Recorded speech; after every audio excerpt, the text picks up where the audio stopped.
কুষ্টিয়া শহরের থানাপাড়া ও চর আমলাপাড়ায় চলছে মাদকের রমরম ব্যবসা।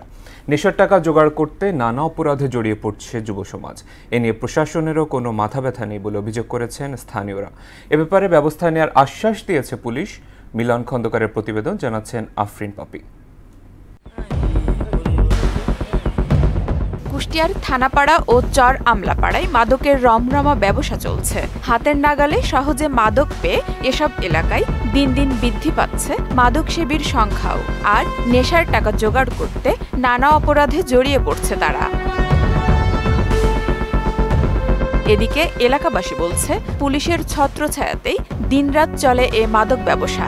এ অবস্থা চলতে থাকলে এলাকার যুব সমাজ ধ্বংস হয়ে যাবে বলেও আশঙ্কা তাদের। এরা নেতা খেতা ধরে এসব মাদক চলাইরা, এসব ছেলেপেলে এরকম কিছু বলতে গেলে আমাদের হচ্ছে মাতৃ আসে উল্টো করে। ওপেন বিক্রি হচ্ছে, এটা পুলিশের গাফিলতি এবং পুলিশ সাহস দিয়ে দিয়েছে। দেখছি প্রশাসন এখানে বসে আছে, মাদক কারবারির ওখানে বসে বিক্রি করছে।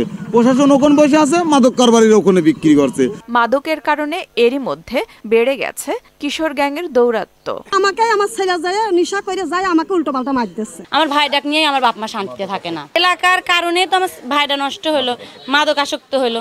এমন কোনো মাদক নেই যে এলাকা বিক্রি হয় না।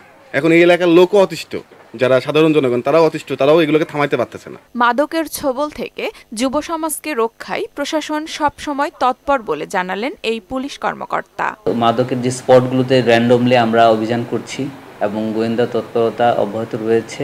আমাদের কাছে যদি সুস্পষ্টভাবে কোনো অভিযোগ আসে, আমরা অবশ্যই পুলিশ সদস্যদের যদি সংশ্লিষ্টতা থাকে তাহলে তাদের বিরুদ্ধে কঠোর ব্যবস্থা, বিভাগীয় ব্যবস্থা গ্রহণ করা হবে।